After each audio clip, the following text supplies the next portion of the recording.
Okay, so we had a couple questions come in from the congregation. Yeah. Are you ready? I'm ready. Okay, I love this. What's up with all the eyes on the creatures?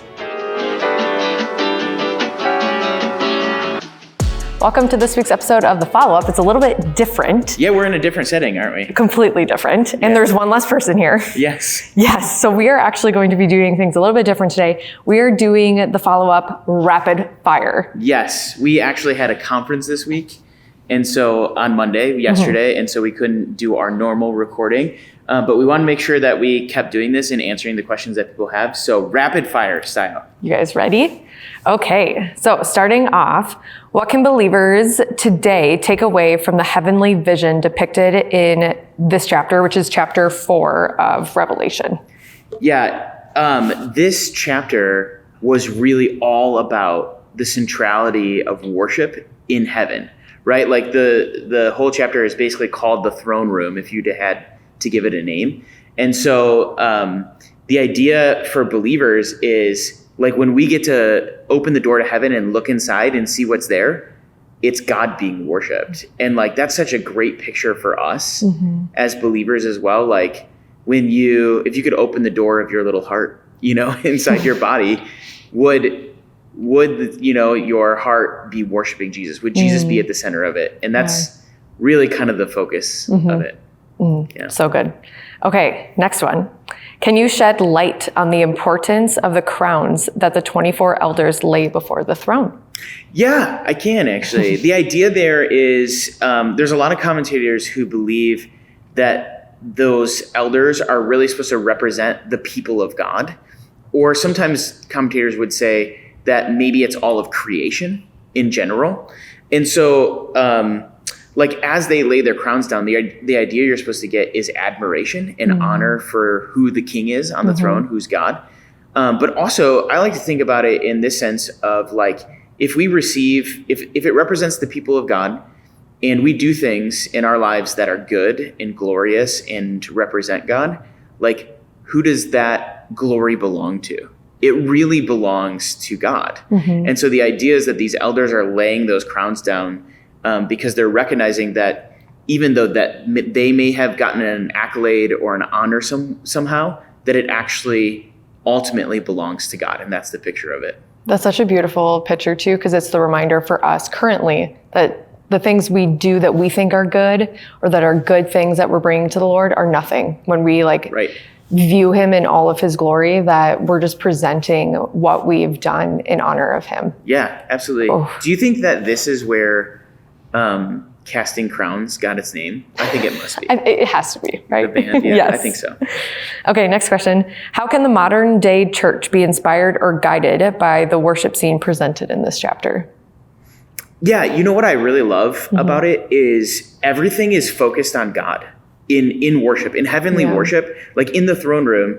All of it is surrounding the throne. And so, like, everyone's looking in towards God. And I think sometimes we can, like, mix our worship with, like, even our songs sometimes can mix in, like, the benefits we get from following God. And there's nothing wrong with singing about that. But, like, the focus of our worship should be really who God is, his character. And if you notice what they're saying, they're all like saying, holy, holy, holy. The focus is God. And so I think in our worship services, how we can really, like, when you come in as an individual, like, make sure your heart is focused on who God is, his character. And that's the way that you should worship. Yeah. And then also, like, extend that to how you live your life as well. So, like, why do I do what I do? Well, I want to bring honor and glory to God. And so how can I make God the center of the things I'm doing in my life, and keeping that at the forefront? So to piggyback off of when we come on a weekend service, most of the time, or we have the tendency to come into a worship service to be like, what's in it for me? Yeah. What is God going to talk to me about today? Right. How do we combat that with this view of Revelation 4 in mind? Yeah, I love that. That's a great question. And I think a lot of it has to do with, like, prepping our attitude before we go. And it's maybe a conscious mindset shift that we have to make, where maybe on the way to church, you spend a little bit of time praying and preparing your heart for worship. We as Americans are really bad at like just jumping into things. Like I'm just going to go to my next thing, and I'll just be there when I get there. And to actually like take a moment and to slow down and say, I'm about to enter into this worship and I'm about to enter into like actually worshiping the God of this universe. I'm just going to like prepare my heart for that. Right. I love that. Thank you for that. Yeah. Okay. So we had a couple questions come in from the congregation. Yeah. Oh, you ready? I'm ready. Okay. I love this. What's up with all the eyes on the creatures? Yeah. That's how it was phrased. Yeah. So there's 4 creatures and it says that they have like eyes on them, like under their wings, all over them. And it's like, what is the deal with the eyes? Yes. Yeah.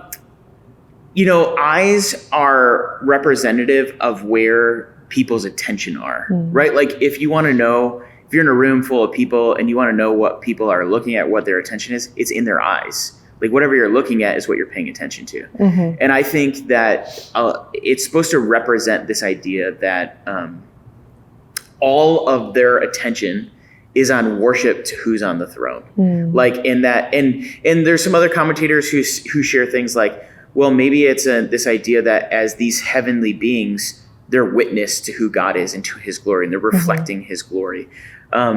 There's also symbolism of that maybe it points to God's omniscience, that God can see all and know all. And so because sometimes those creatures are translated as this idea of like character of God.